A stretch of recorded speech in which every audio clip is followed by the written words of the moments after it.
Ma'am সত্যি আমার জানা নেই, আমি বলতে পারবো না। ভালো করে ভাবুন। Objection your honour. উনি জোর করে অন্য একজনকে অপরাধী সাজাতে চাইছেন এবং সেটা মনোজ দাসকে দিয়ে অ্যাডমিট করিয়ে নিতে চাইছেন। এটা কি হচ্ছে আমি তো বুঝতেই পারছি না।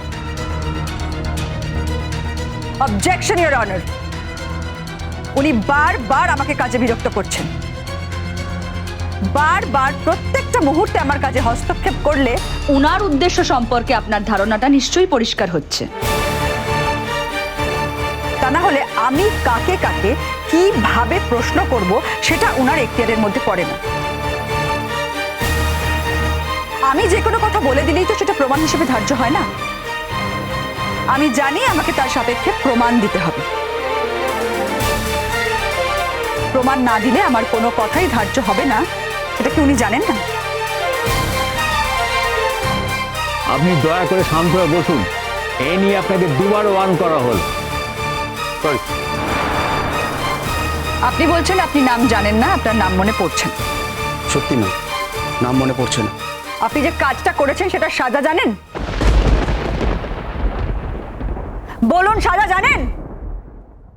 হ্যাঁ ম্যাম জানি। আপনাদের পেছনে যে মাস্টার মাইন্ড আছে তাকে খুঁজে বার করার কাজ আমরা সকলে মিলে করছি।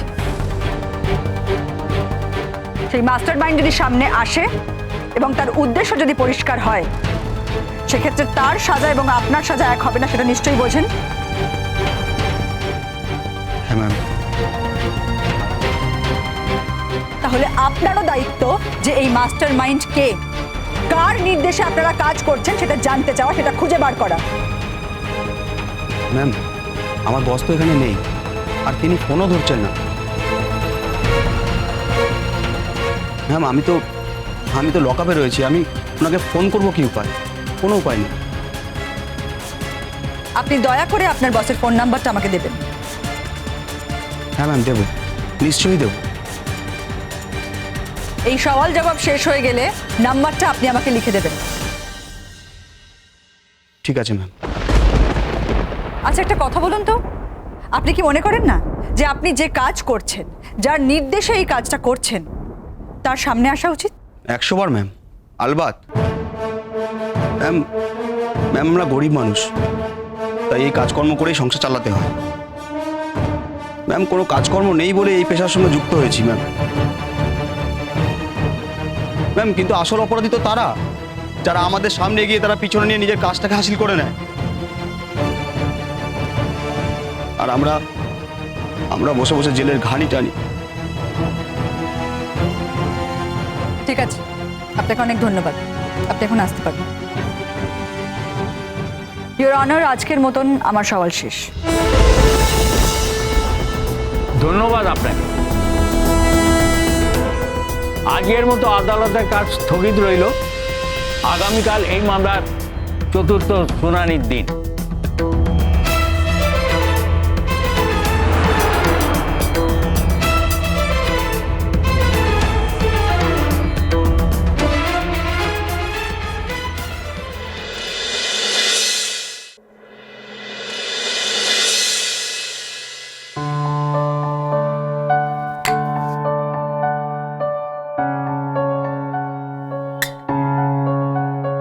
আপনি আমার এত যত্ন করছেন কেন?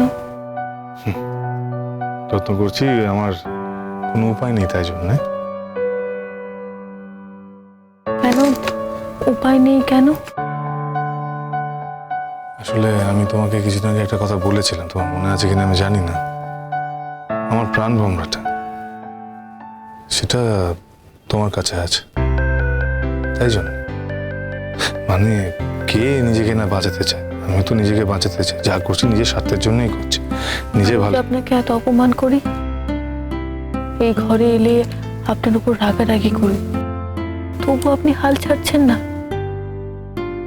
দেখো আমার যে এত ধৈর্য আছে সেটা না আমি এই কয়েকদিনে বুঝেছি। তার আগে আমি মোটেই জানতাম না যে আমার ধৈর্য আছে বলে। আচ্ছা, এত অপমান সহ্য করার কি দরকার আপনার? কি জানি মা, আমার তো এটাই মনে হয় যে এটাই একমাত্র পৃথিবীতে সব থেকে দরকারি জিনিস। এটা হলেই সব কিছু ঠিক হয়ে যায়। আমার এটাই দরকার মোর। তুমি ভালো হয়ে যাও, সুস্থ হয়ে যাও, এটাই আমার চাওয়া। আমি কি কোনোদিনও ভালো হব? কেন? তুমি তো এখন অনেক ভালো আছো মোর। তো আমার যে কিচ্ছু মনে পড়ছে না, আমি কাউকে চিনতে পারি না। কত লোক আমাকে এসে বলে তুমি আমাকে চিনতে পারছো না। আমার সত্যি কিচ্ছু মনে করতে পারি না।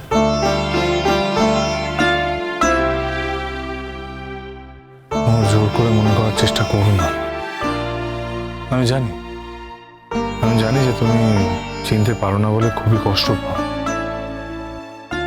এই যে আমাকে তুমি চিনতে পারছো না, অথচ একটা দিন ছিল যেদিন তুমি আমাকে এক মুহূর্ত না দেখে থাকতে পারতে না মোর। আমি জানি তোমার হাতে কিচ্ছু নেই।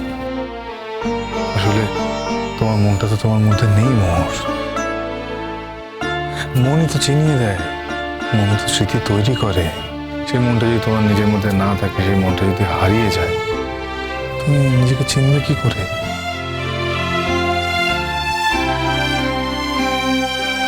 কেন হারিয়ে গেল? মাঝে মাঝে এরকম অসুখ হয় আমাদের, আমরা তো আবার ঠিকও হয়ে যাই।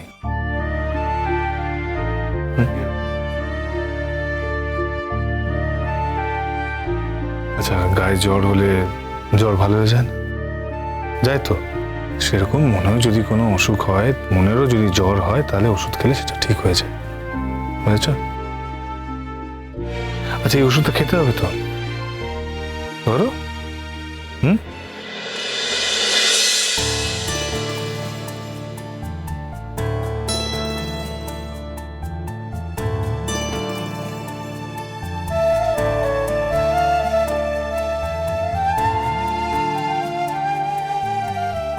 আচ্ছা, আমি তো ওষুধ খাচ্ছি, কই সারছি না তো। সেরে যাবে, কারণ একটু অল্প দিন লাগে, কারো একটু বেশি দিন লাগে, তোমার একটু বেশি দিন লাগছে। ঠিক হয়ে যাবে মা, চিন্তা করো না। তাছাড়া তোমার তো এখন ওষুধ চলছে, ডাক্তারবাবু আশা রাখছেন যে তুমি ঠিক হয়ে যাবে। তুমি চিন্তা করো না, একদম ঠিক হয়ে যাবে। সব মনে পড়ে যাবে আমার? সব মনে পড়ে যাবে, মনে পড়তে বাধ্য মোহর। তা না হলে আমার এই অপেক্ষা, আমার এই আকুল হয়ে থাকা, এসবের কি হবে বলো?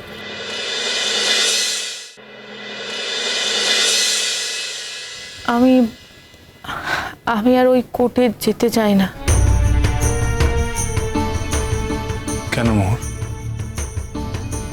আমার ইচ্ছে করে না, আমার ভালো লাগে না। ওখানে এমন কথা হয় যেটা আমি বুঝতেই পারি না। আমার ওখানে বসে থাকতে সত্যিই কষ্ট হয়, আমার পিঠ ব্যথা করে। বুঝেছি, কিন্তু মোর তোমাকে ওখানে তো যেতেই হবে। ওখানে যদি তুমি না যাও, তাহলে সবকিছু ঠিক হবে কি করে? আমি তো সারাদিন এই চিন্তার মধ্যেই থাকি যে তোমার কখন সবকিছু মনে পড়ে যাবে, সব ঠিক হয়ে যাবে। হ্যাঁ, তুমি ওই কোর্টে গেলে, ওই সিচুয়েশনটা দেখলে, ওখানকার মানুষজন কি বলছে না বলছে, পুরনো মানুষ সবাই আসছে যাচ্ছে, হয়তো যদি তোমার ওসব দেখে কিছু মনে পড়ে গেল। আমি এর সাথেই সারাক্ষণ থাকি। দেখো, আমি কিন্তু আমার নিজের ইচ্ছায় তোমাকে কখনো নিয়ে যাচ্ছি না মোর। ডক্টর নিচে বলেছেন, হি প্রেসক্রাইবড, উনি বলেছেন যে তোমাকে পুরনো জায়গাগুলো নিয়ে যেতে, ওই যেখানে তুমি বারবার গেছো, রোজ গেছো, ওই পুরনো মানুষগুলো, সেই সমস্ত জায়গা, সেখানে নিয়ে গেলে তোমার যদি কিছু মনে পড়ে যায়। আমি কিন্তু সারাক্ষণ এই ভরসাতেই থাকি মোর, এই আশাতেই বুক বেঁধে থাকি যে কখন তোমার সমস্ত কিছু মনে পড়ে যাবে। কিন্তু মোর, তুমি যদি ওখানে না যাও, তাহলে তুমি সুস্থ হবে কি করে? তোমার সব কিছু মনে করবে কি করে? আমি যে সবসময় চাইছি তুমি সুস্থ হয়ে ওঠো, তোমার সব কিছু মনে পড়ে যায়, সেই আশাতেই তো বাধা পড়ে যাবে। এটা হতে পারে না মোর। তুমি আমার সাথে এইটুকু কোঅপারেট করো প্লিজ। তুমি চলো আমার সঙ্গে। আমি বুঝতে পারছি আমার কথা তোমার কাছে কোনো দাম নেই, তুমি আমার কথা ঠিক বুঝতে পারছো না মোর। কিন্তু আমি আমার কথা তোমাকে ছাড়া কার কাছে বলবো বলো?